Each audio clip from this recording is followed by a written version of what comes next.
नमस्कार दोस्तों, electro viral podcast में आपका स्वागत है। यहाँ हम बात करते हैं इलेक्ट्रिसिटी, पावर सिस्टम्स और उनके इंटरेस्टिंग फैक्ट्स के बारे में, सिंपल शब्दों में। तो चलिए शुरू करते हैं आज का एपिसोड। बिजली हमारी रोजमर्रा की जिंदगी का कितना अहम हिस्सा है ना? बिल्कुल, इसके बिना तो आप गुजारा ही नहीं। पर कभी सोचा है कि ये हम तक पहुंचती कैसे है? मतलब इसके पीछे की तकनीक क्या है? हाँ, ये काफी दिलचस्प सवाल है। आज हम इसी बिजली की दुनिया के दो, आप कह सकते हैं, मुख्य किरदारों पर बात करने वाले हैं। एसी यानी ऑल्टरनेटिंग करंट, और डीसी, डायरेक्ट करंट। हाँ, हमारे पास कुछ जानकारी है जो इन दोनों के बीच के वो जो बुनियादी अंतर होते हैं, उनके फायदे, नुकसान, कहाँ इस्तेमाल होते हैं, उस पर रोशनी डालती है। अच्छा। तो आज इस चर्चा का मकसद यही है कि इस जानकारी के जरिए एसी और डीसी की पहेली को थोड़ा सुलझाएं। ये कैसे बनते हैं, कैसे सफर करते हैं और हमारे गैजेट्स से लेकर घरों तक इनका क्या रोल है। ठीक है। चलिए इस विषय की तह तक चलते हैं और देखते हैं कि ये एसी और डीसी का फर्क आखिर इतना महत्वपूर्ण क्यों है, क्यों मायने रखता है ये सब। जरूर। शुरुआत कहाँ से करें? सबसे पहले सबसे बुनियादी अंतर पर आते हैं, करंट के बहने का तरीका। हमें पता चला है कि डीसी करंट मतलब डायरेक्ट करंट का प्रवाह सिर्फ एक ही दिशा में होता है। हाँ, बिल्कुल सही। एक सीधी रेखा की तरह। हाँ, है ना, बिना किसी उतार चढ़ाव के। बिल्कुल। इसे आप एक सीधी बहने वाली नदी की तरह समझ सकते हैं, जिसका पानी हमेशा एक ही दिशा में आगे बढ़ता है। अच्छा। वही दूसरी ओर एसी करंट यानी ऑल्टरनेटिंग करंट, ये अपनी दिशा लगातार बदलता रहता है, आगे पीछे होता रहता है, ऐसा समझ लीजिए। बदलता रहता है? हाँ। कितनी बार?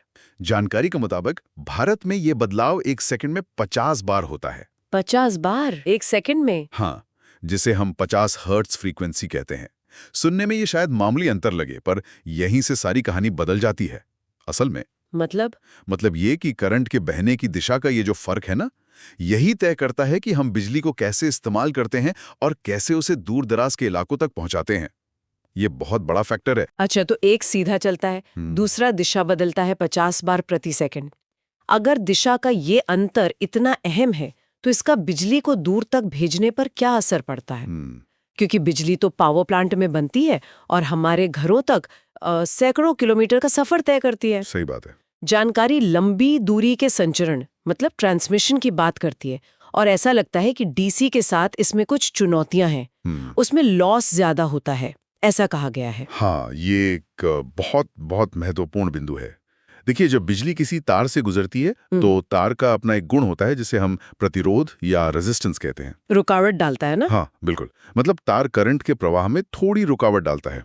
अब इस रुकावट की वजह से कुछ बिजली गर्मी बनकर बेकार हो जाती है, ऊर्जा बर्बाद होती है। अच्छा। इसे ही हम लॉस या ऊर्जा का ह्रास कहते हैं। अब डीसी करंट के साथ, खासकर जब उसे लंबी दूरी तक भेजना हो, तो ये लॉस काफी ज्यादा हो जाता है। मतलब बिजली रास्ते में ही काफी बर्बाद हो जाती है। ओ, तो फिर एसी में? यहीं पर एसी का एक बड़ा फायदा सामने आता है। एसी वोल्टेज को ट्रांसफार्मर नाम के एक बहुत ही कारगर उपकरण की मदद से आसानी से घटाया या बढ़ाया जा सकता है। हाँ, ट्रांसफार्मर तो देखे हैं, वो बड़े बड़े लगे रहते हैं। बिल्कुल। तो बिजली घर से निकलते समय एसी वोल्टेज को बहुत ऊंचा कर दिया जाता है। स्टेप अप कहते हैं इसे, हजारों वोल्ट तक। इतना ज्यादा? हाँ। अब ऊंचे वोल्टेज पर करंट कम हो जाता है, और कम करंट होने से तार में गर्मी के रूप में होने वाला लॉस वो नाटकीय रूप से घट जाता है। अच्छा, वोल्टेज ज्यादा तो लॉस कम। हाँ, क्योंकि लॉस करंट पर ज्यादा निर्भर करता है। फिर जब ये बिजली हमारे शहर या घर के पास पहुंचती है, तो दूसरे ट्रांसफार्मर इसे वापस सुरक्षित कम वोल्टेज पर ले आते हैं। Step down. ओके, समझ आ रहा है। एसी लंबी दूरी के सफर के लिए कहीं ज्यादा किफायती और कुशल है। अगर हम इसे बड़े परिप्रेक्ष्य में देखें तो ट्रांसफार्मर की यही खूबी वो मुख्य कारण है जिसने एसी को हमारे पावर ग्रिड का आधार बनाया। मतलब इसी वजह से हमारे घरों में एसी आती है। बिल्कुल। ये एक ऐसा तकनीकी चुनाव था जिसने बिजली को जन जन तक पहुंचाना संभव किया। वाह, तो ट्रांसफार्मर वाकई एसी के लिए एक तरह की जादुई छड़ी है जो वोल्टेज को जरूरत के हिसाब से बदलकर बिजली के लंबे सफर को आसान और सस्ता बना देता है। कह सकते हैं, बहुत महत्वपूर्ण आविष्कार था ये। इसका मतलब है कि बिना ट्रांसफार्मर के शायद हमारा बिजली ग्रिड आज जैसा होता ही नहीं।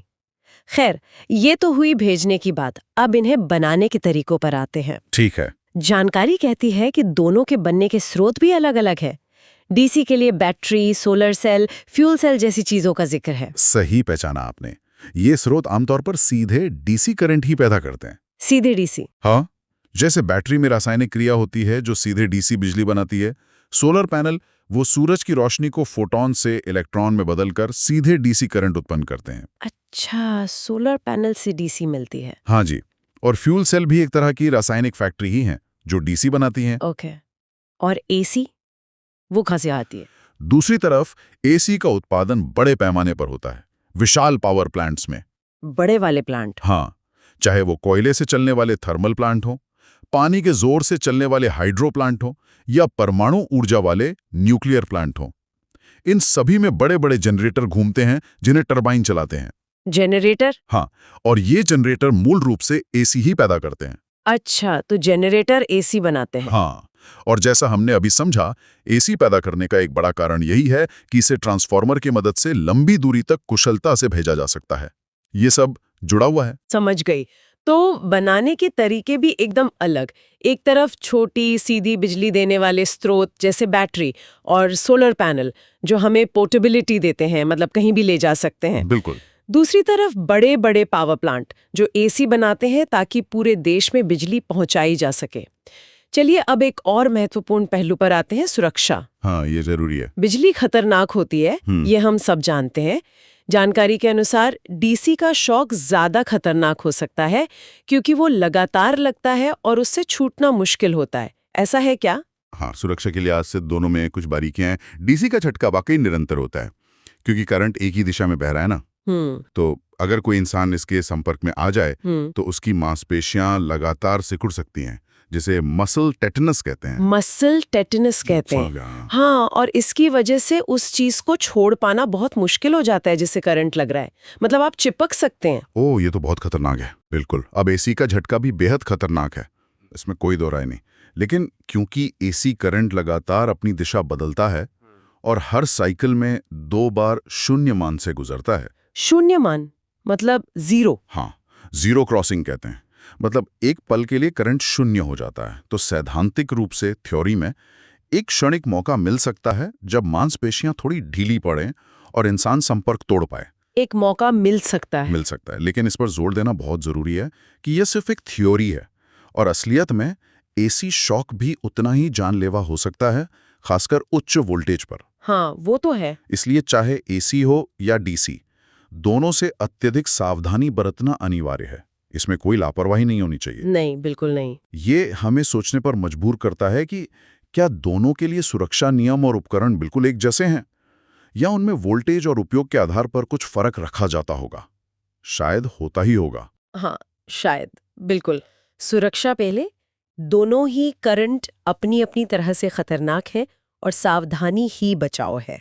अच्छा, अब आते हैं इसके इस्तेमाल पर। एप्लीकेशन? हाँ, एप्लीकेशन मतलब हमारे रोजमर्रा के जीवन में ये कहाँ-कहाँ काम आते हैं।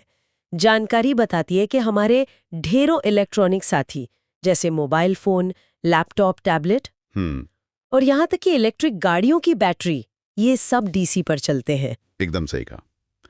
जितने भी आधुनिक इलेक्ट्रॉनिक उपकरण हैं जिनमें छोटी छोटी चिप्स लगी होती हैं, मतलब सेमीकंडक्टर और इंटीग्रेटेड सर्किट्स, आईसीज। हाँ, वो छोटी काली चिप्स। बिल्कुल। उन्हें काम करने के लिए एक स्थिर, एक दिशा वाली बिजली चाहिए होती है, यानी डीसी। क्यों? एसी क्यों नहीं? ऐसा इसलिए क्योंकि ये चिप्स बाइनरी लॉजिक पर काम करती हैं, 0 और 1 पर, जिसके लिए वोल्टेज का स्थिर रहना जरूरी है। एसी तो बदलता रहता है, वो उनके लिए ठीक नहीं। अच्छा, इसीलिए वो चार्जर होता है। हाँ, इसीलिए हमारे मोबाइल या लैपटॉप के चार्जर का मुख्य काम दीवार के सॉकेट से आने वाली एसी को डीसी में बदलना होता है। वो एक कन्वर्टर है असल में। ओके। और बैटरी चार्जिंग? बैटरी चार्ज करने के लिए भी डीसी ही चाहिए क्योंकि बैटरी में ऊर्जा एक दिशा में स्टोर होती है और उसी दिशा में निकलती है। यही कारण है कि इलेक्ट्रिक वाहनों की चार्जिंग, खासकर फास्ट चार्जिंग, डीसी पर निर्भर करती है।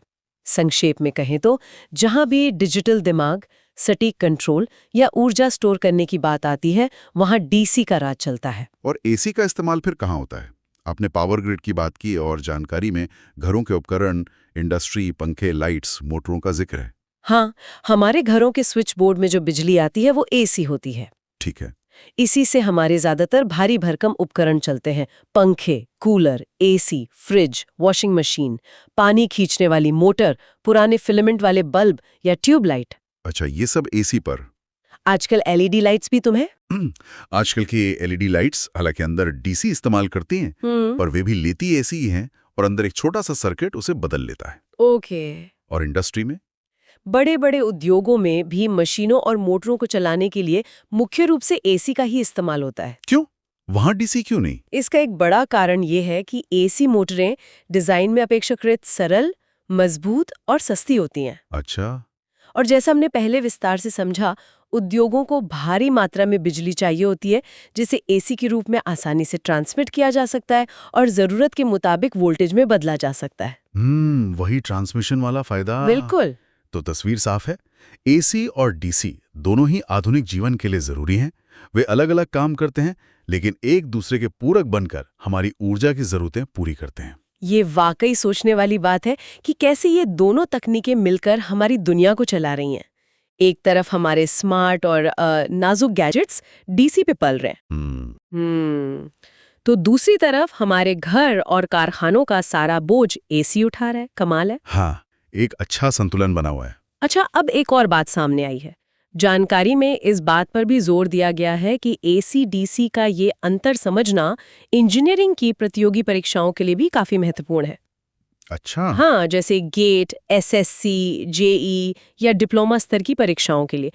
इसका क्या मतलब निकाला जाए? ये इतना जरूरी क्यों है एग्जाम्स के लिए? इसका सीधा सा मतलब ये है कि एसी और डीसी के बीच का फर्क सिर्फ किताबी ज्ञान नहीं है, बल्कि ये इलेक्ट्रिकल और संबंधित तकनीकी क्षेत्रों की बुनियाद है, फाउंडेशन है। अच्छा, बेसिक्स हैं ये। बिल्कुल। जो लोग इन क्षेत्रों में अपना करियर बनाना चाहते हैं या जो पहले से काम कर रहे हैं, उनके लिए इन कॉन्सेप्ट्स की गहरी समझ होना लाजमी है, जरूरी है।